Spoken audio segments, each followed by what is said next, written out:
Et nous sommes avec Paul Melun, essayiste, et Gamal Abina, cofondateur du mouvement des droits civiques. Bonsoir messieurs, et merci d'être avec nous ce soir. Gamal Abina, vous êtes pour les statistiques ethniques. Expliquez-nous leur utilité à vos yeux et ce qu'elles permettraient de démontrer.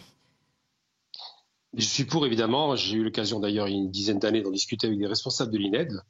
Je suis pour simplement parce que ça permettrait de mettre la focale sur des réalités qui existent aujourd'hui dans ce pays.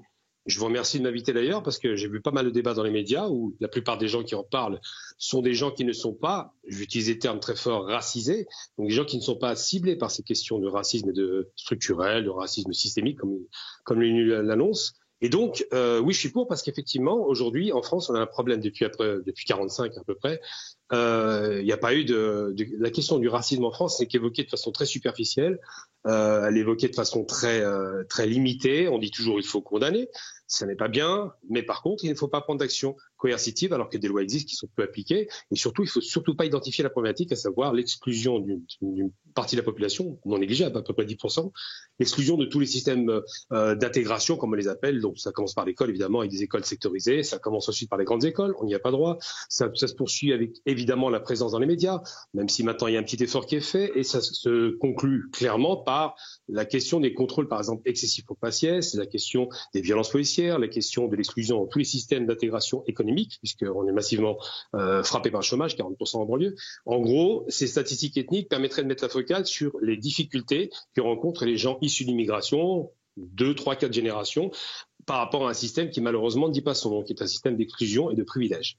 Paul Melun, pourquoi est-ce que la France se montre-t-elle réticente face à ces statistiques ethniques? On évoque une forme de tradition, un risque de communautarisme aussi. Pourquoi est-ce que vous n'y êtes pas favorable?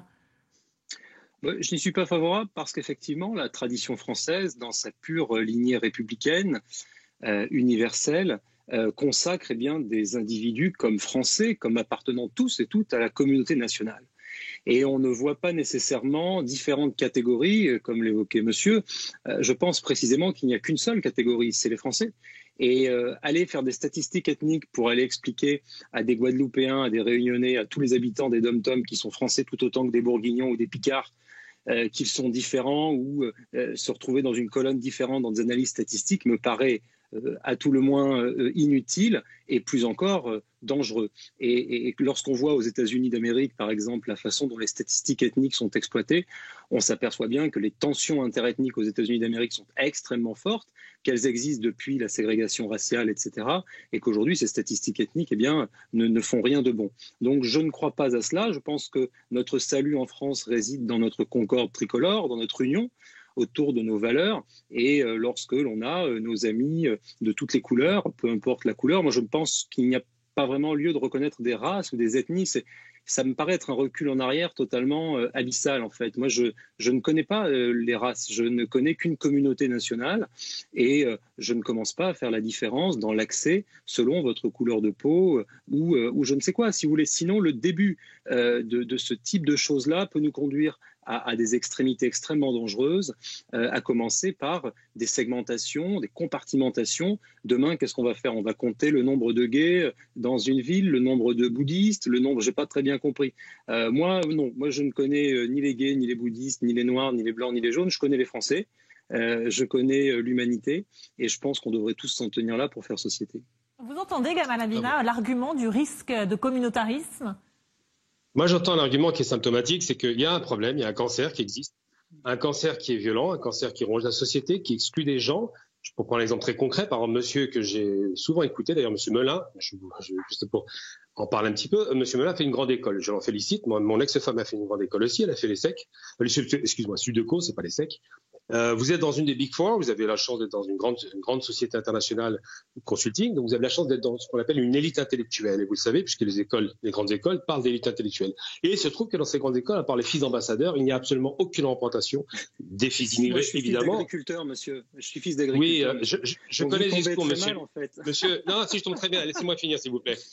Je tombe très bien, justement. Vous êtes donc fils d'agriculteur, vous avez fait une liste d'immigration, vous avez oublié les Arabes, qui sont la majorité, je le rappelle, de la minorité. Donc, pour tout vous expliquer, c'est pas parce que vous êtes fils d'agriculteur que vous allez être racisé, que vous allez être exclu pour des raisons raciales. Je vous donne un exemple très concret. On parle de vécu, que vous n'avez pas forcément, puisque vous n'êtes pas confronté à ces réalités. Quand je cherche un appartement à Paris, je ne trouverai jamais, pour ça, la simple et bonne raison, c'est que l'appartement à Paris ne s'adresse pas à autre chose qu'à les Européens.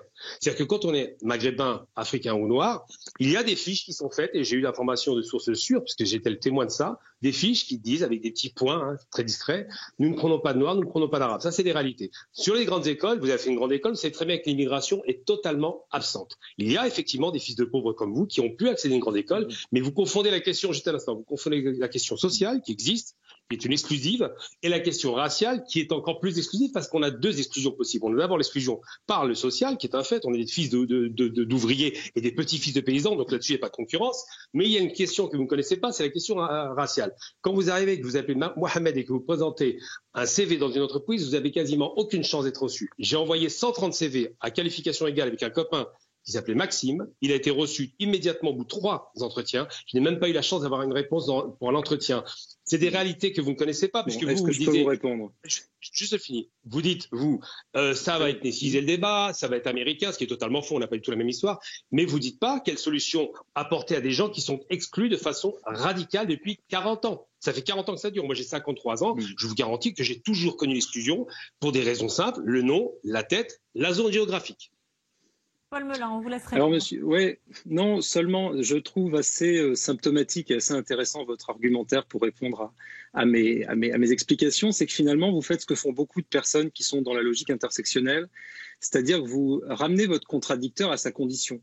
Moi, je ne me suis pas renseigné sur vous avant cet entretien, et vous avez été obligé de me ramener à mon curriculum vitae, à mes origines, à je ne sais quoi, alors que moi, je vous parlais d'idées. Et c'est assez symptomatique finalement de cette époque de la transparence où finalement on déshabille l'interlocuteur parce qu'on n'a pas d'idée. Et je trouve ça assez dramatique. Cette parenthèse étant terminée, et je ne vous ferai pas l'affront de m'intéresser à ce qu'il y a dans votre placard ou ce que votre vie, puisque c'est pas mon genre. Je vais vous répondre sur le fond.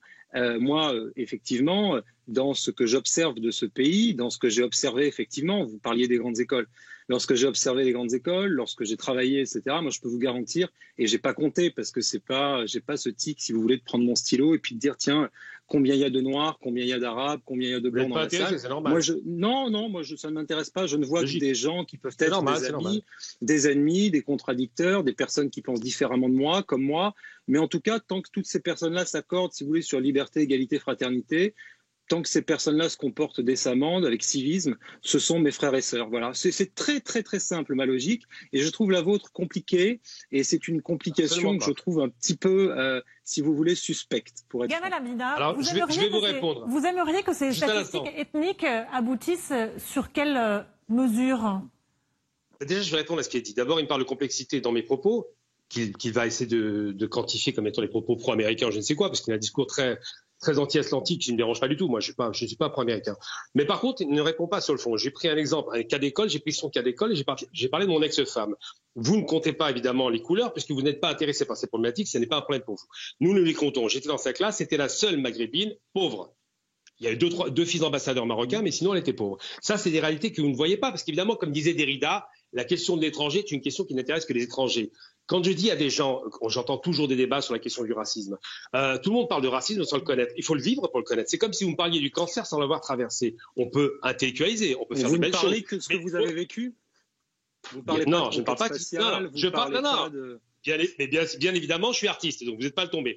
Mais au-delà de ça, j'ai un esprit très très large. Je viens de vous parler de Derrida et je suis artiste, donc c'est vous qui êtes étroit. Vous êtes en train de faire des clichés. Se revendiquer comme artiste, c'est déjà un poème. Enfin bon. Non, okay. je suis pour revenir sur ces statistiques ethniques, vous aimeriez qu'elles aboutissent, quelles solutions est-ce qu'elles pourraient entraîner pour mettre un terme à certaines situations que vous décrivez? Vous savez, moi, ce que j'explique, je parle d'un corps malade.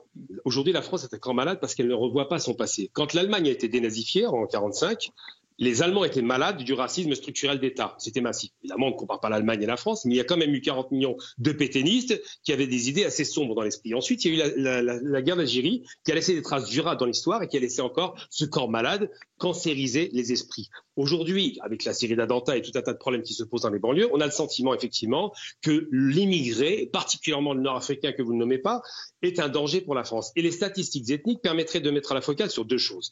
Si on veut soigner un cancer, il faut identifier le mal.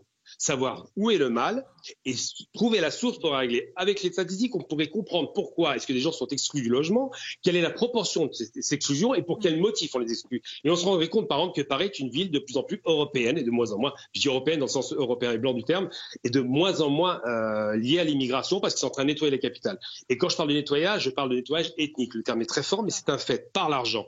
Alors on va laisser répondre Paul Melun et ce sera le mot de la fin malheureusement parce que le temps file. Comment est-ce qu'on identifie le mal dont parle à l'instant Gamal Abina sans avoir recours aux statistiques ethniques ?